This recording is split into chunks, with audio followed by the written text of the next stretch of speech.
It's your girl Vegan A, and today we're getting into some Puerto Rican culture and cuisine. But of course, we're using unprocessed ingredients today. So I'll be making a mofongo with lion's mane steak, arroz con gandules, and don't forget the love, because that's the most important ingredient. But let me stop talking, because you guys know I love to do that, and let's just get straight into it. So the first thing we're going to start off is the rice, because I want this to cook while everything else is in process, so we can kind of have like a flow and that you're not waiting for things and certain foods get cold. Because one thing about me, I don't like wasting time. When I cook, I'm hungry and I'm ready to go. So for ingredients, I have the white rice, of course. You don't have to use white, but this is what I had in my kitchen, if we're being real. Then I made my homemade sofrito, linking in the description below. It's already done, but it's basically all the ingredients blended up into like this paste, and it's super delicious if you make it yourself. This is part of what's not processed, because what's in the store is filled with unnecessary ingredients and additives and preservatives that honestly are just ridiculous, and it's always better when it's homemade. So, and I also have some achiote oil, which is flavored with garlic, cilantro, and culantro, which is different from cilantro. It's kind of like its brother. If you didn't have achiote oil, you could use regular olive oil or avocado oil, but because I have this, I'm going to use this instead. And then, of course, we got the gandules, okay? And I do have some tomato sauce that I already have open. And this is perfect because I like to use up things that are in my fridge. I don't really like to throw out a lot of stuff, so I'll save whatever. Even if it's a little bit like this, you're probably like, what do you need that for? My rice. Now, you're basically getting the rice started with the flavor. This is very important because a lot of Puerto Rican rice has that zing, that, you know, the garlic, the peppers, the onions, like you taste that. So this is your base for the beans, and then we'll add the rice at the end. By the way, I forgot to mention, wash your rice. We were just talking about that with my videographer. Please wash your rice, okay? Do not just put it in not washed. I feel like every Puerto Rican has a type of big spoon. So one of these, okay? And don't quote me on the amount. It's just one spoon. And you want that sound. That sound is like, yeah, you need that. But now we're gonna add another one of these spoons of sofrito, and this is what actually gets the kitchen smelling nice and like fragrant. So you don't want it to burn, but you definitely still want it to have that like saute to it. So while that's going, I'm gonna add my tomato sauce in here. That's what's left in here. And then mix everything all up. You want the flavors to like be awakened, you know. I don't know the science behind that, if we're being honest, but it matters. So I'm gonna put that over here. And then I also have homemade adobo. This is this. I'm not gonna lie, this has been a big part of my lifestyle, my culture. You know, being Hispanic, we look at Goya like it's a big part of who we are, but we don't need the other stuff that comes with it. Just make it yourself. And like I said, everything is down in my description below. So I have all the measurements and everything that basically would be in there. And it's homemade, you know, so it's a little better. Because I have the sofrito with the onions and peppers and all that, it's flavored, but it's not salted. So this is the salt, the onion powder, the garlic powder, the turmeric, the cumin, all the other stuff that gives it that oomph. I already smell it. It smells so good. You want the beans to be coated in this. So now that I'm adding my beans, I'm gonna put this up a little bit high. And now we're basically getting this coated, saturated in the flavor. Don't be scared. Even if you like break a couple beans, it's fine. You'll be all right. But let's start. I'll put probably like 2 spoons. And I kind of want this to be like a creamy base. Like, I want the flavor. You should too. Yeah, that's the consistency I'm looking for. And I'm gonna let that cook for a little bit. Put this in the sink. So I am cooking 1 cup of rice. If I have 1 cup, I'm gonna put 2 cups of liquid in here. Some people do it different. Some people have their own method. But because I'm trying to teach you guys, that's how we're gonna do it today. 1,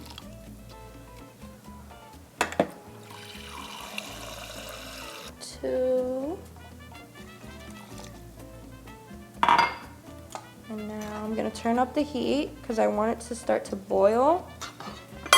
And then I'm just gonna cover it just so it can, you know, speed up the process a little bit, and check on it in like 5 minutes.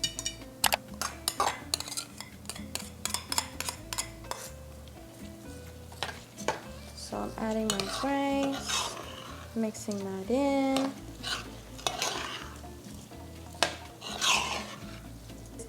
I don't know what it is about this pot, but it just makes the rice so good. It's essential, so make sure you get that. So now that my rice is boiling, I know that it's time to put it on low simmer.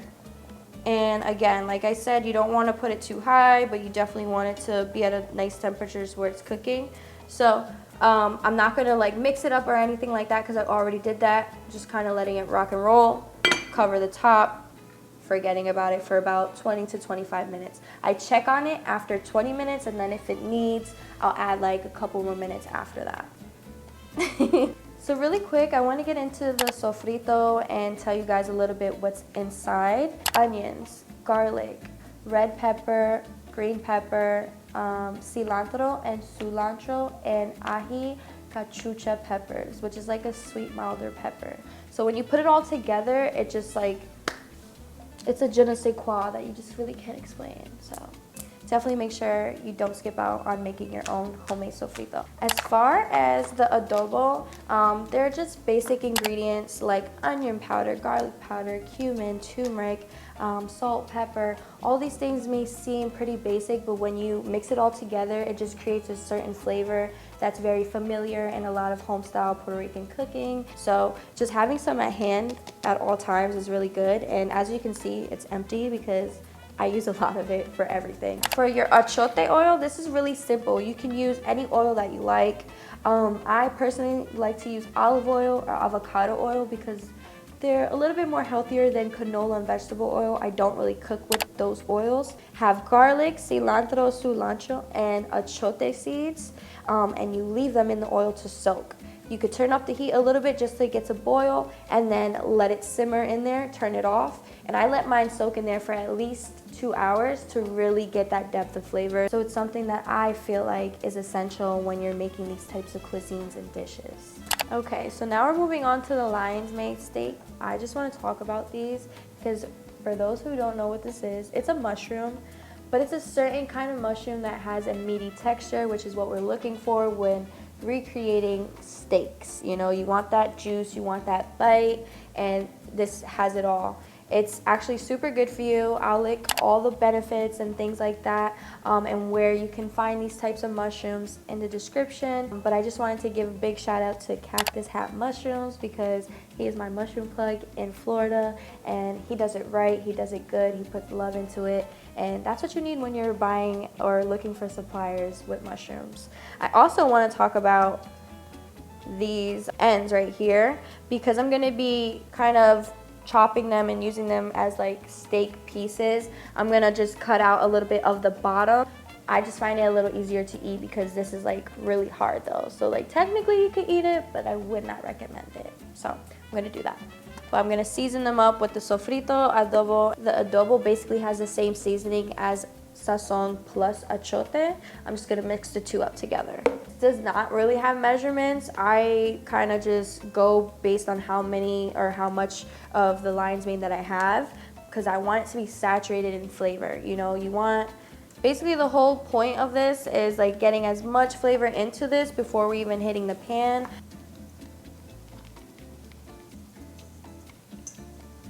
And don't be shy.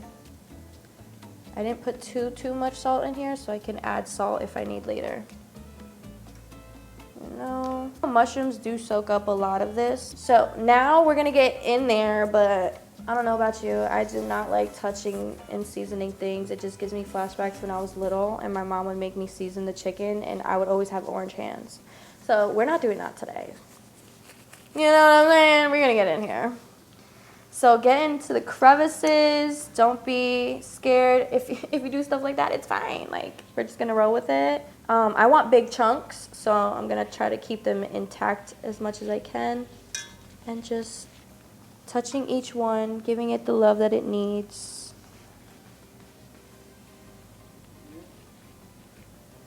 God, that flashback of seasoning the chicken is so real. Yes. Oh my god. Like, and the chicken was always so sticky. Yeah. Gross. Like, I don't have an issue with getting my hands dirty, but that was some gross shit. Right? I'm just adding a little bit more seasoning where I see fit. And then also grabbing parts of the sofrito that have fallen to the bottom. Regardless, it's all going to go in the pan, so I'm not too worried. But I definitely like hitting the lion's mane with the seasoning to have it on there, because mushrooms are great at soaking up whatever flavor that you put into them. So just making sure it's in there. Intentions that you put behind it matter. That was so rude. Okay, Siri. One moment.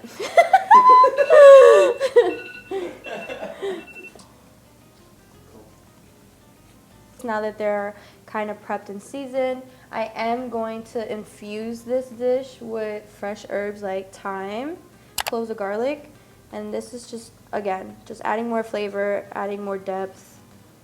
And that's the difference between having something that's bomb, you know what I'm saying? So I'm gonna add my oil in here, because that soaked up a lot of the oil, so this is just to actually get a nice sear on them.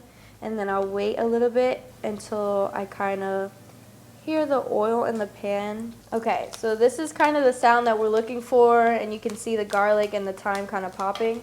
Hopefully it doesn't pop in my face. That happens all the time. What's new? I'm gonna waste no time. I'm gonna add one piece in. Let's get something like this. I try to do maybe like 2 pieces at a time. I don't want to overcrowd the pan. Don't judge me, guys, okay? I usually put another hot skillet pan on top, but today we're working with what we got, and I got a plate, and the whole purpose is to just squish it down, because the lion's mane is so big that you kind of want that nice crisp to it and get the juices out. And this is, you got to do what you got to do. So we're getting in there today, and just press it down.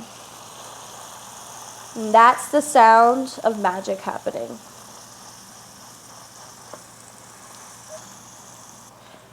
Making sure everything is getting a nice sear. Really pushing down.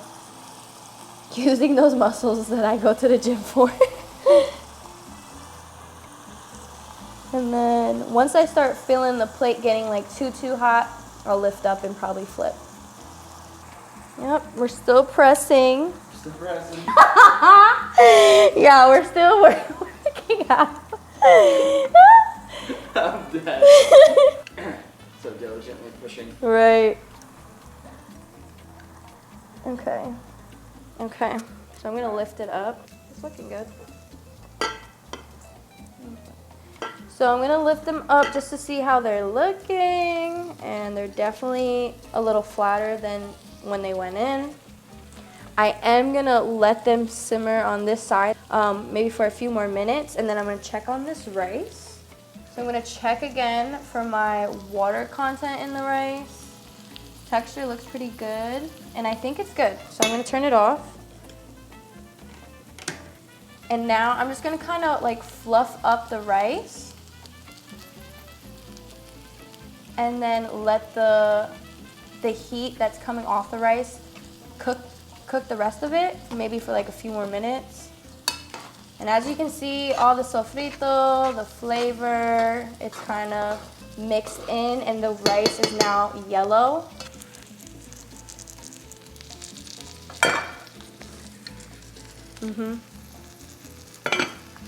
I'm gonna leave it closed because it does need a little more cooking time, but I don't want the stove on.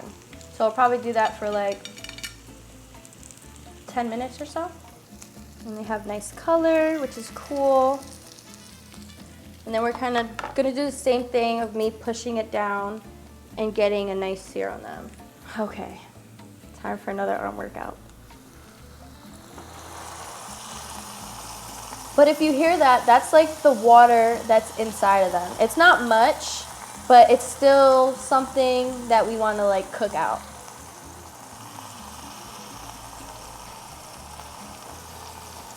If you had another cast iron, the weight from the iron skillet would be perfect. Like you wouldn't have to push down too much. But instead, we're using what we have. Alternatively. So if you don't have one, I'm showing you exactly what to use. Okay.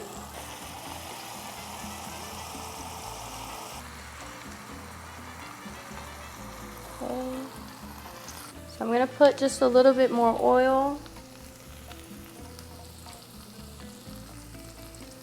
And a little bit more of this sazon, or adobo, excuse me, just a little.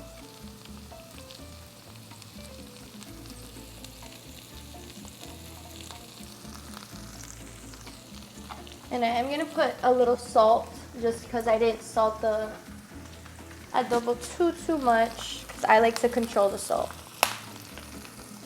So I'm just gonna put it right on it, like that.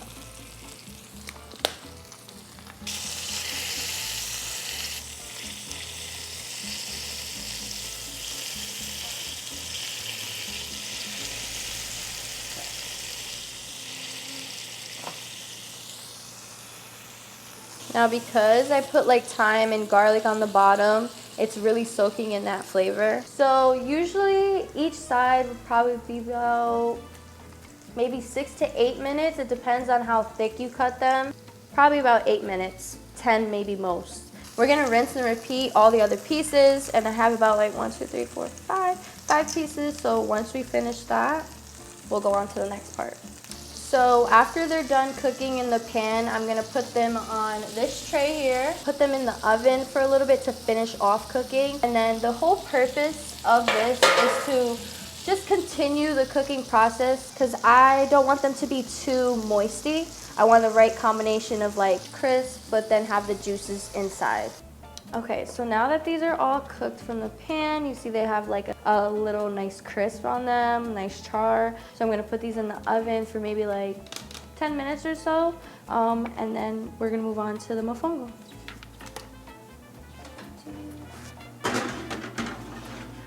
Also, it's at 350. 350 is kind of just like at that warm temperature. Okay, so now we're on to our last step, which is gonna be the mofongo. I have 4 plantains here that are ready to rock and roll. I'm basically just gonna slice them up, get them out of the skin, and then cut them into little pieces so that I can fry them. And then this may be a little hard for people, like this is new to you, but the trick is to use this part of the knife. That way you're able to control it a little bit more, and just don't slice it all the way through, but slice it so where you can get that little indent, and then you can kind of push it with your knife and then use your hands to kind of rip it out.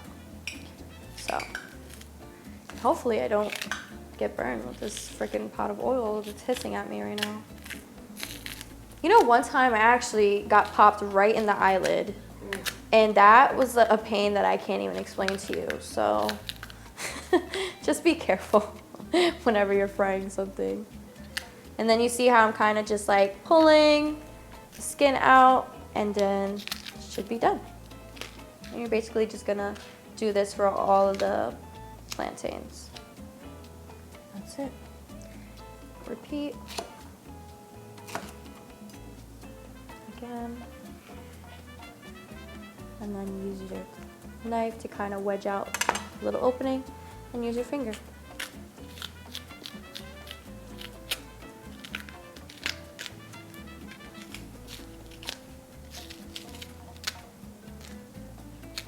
It's so satisfying when you get it in one peel though.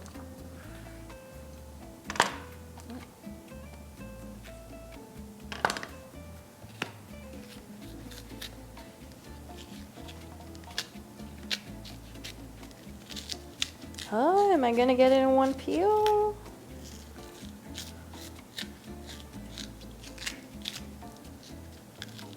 No, I spoke too soon. No. Oh, I got it! Okay, let's not burn the oil. Of course, the last one is gonna be the difficult one. Learning example. So if you go in too deep, that's fine. Just go in with your knife your knife to get that like indent, and then you could push it back in so you're not wasting your plantain.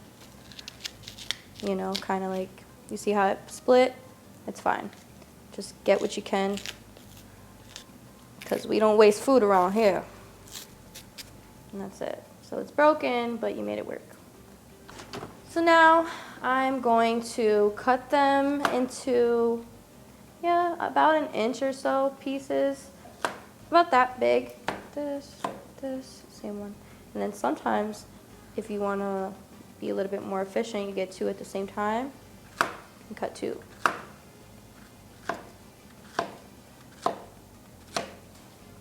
Now I'm just gonna pop them in. Be very careful, don't just drop them because it will splash on you.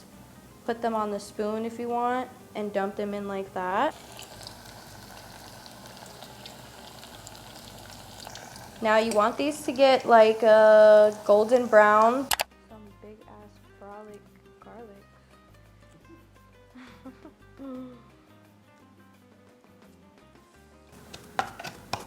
Anger management on. Yeah.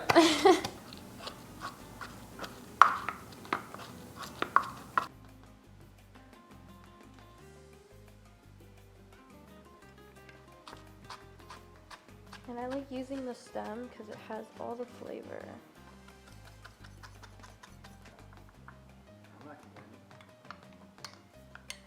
I do have this wire rack with a paper towel just to get some of the oil off, because I am gonna put a little bit of like a mojo in it, and the mojo does have olive oil in it, so I don't want it to be too oily. Flip, flip. Got a little technique. I just hit it on the side of the plantain and it flips easy. So this is the time for you to do salsa while you're waiting for your food. No, I'm kidding. Love it. I'm gonna put some of the mojo in here, so when I mush the mofongo, it has flavor mixed in the actual like dish itself. I'm just gonna mix it in, mix it in, mix it in. And then I'm gonna get my adobo mixture, because I'm also gonna sprinkle that in there when I'm mashing it in. Because you want the plantain to be flavorful as well. You don't want it to just be like plain. This is a small one, so I'm probably gonna make like little mini ones, but depending on how big it is, that would be the size of your mofongo. Insert Spanish music.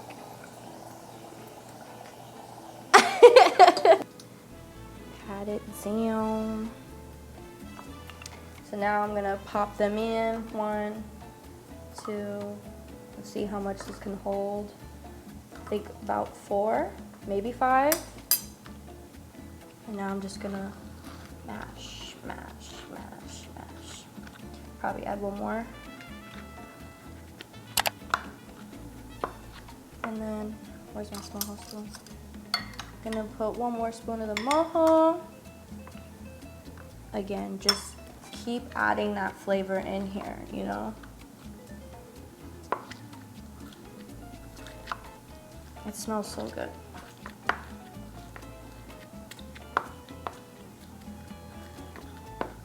So now that that's pretty mashed up in there, I'm gonna get a little plate just to pop them out.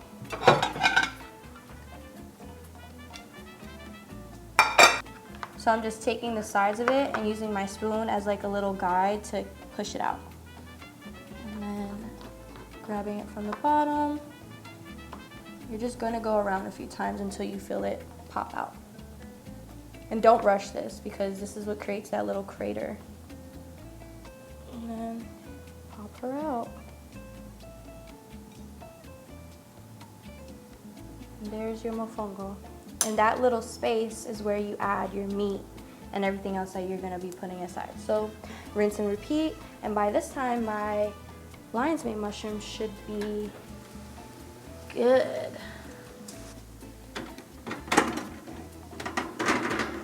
So now they have that brown color I was looking for, and they're sizzling, and I just know they're gonna taste good.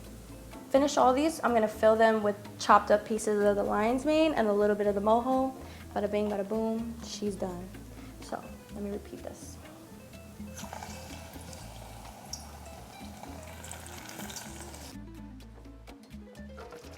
So now that I finished frying the mofongos up, this is them. They are empty. They're ready to be filled.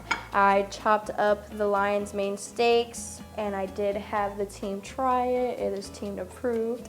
So I'm just gonna fill these cups up and then serve it with the rice on the side, and bada bing, bada boom, she is done.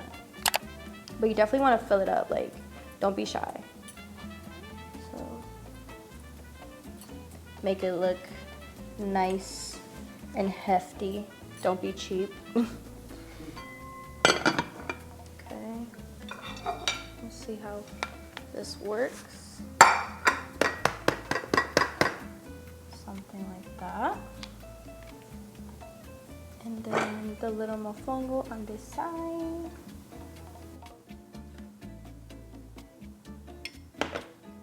And then you always gotta add a little razzle dazzle.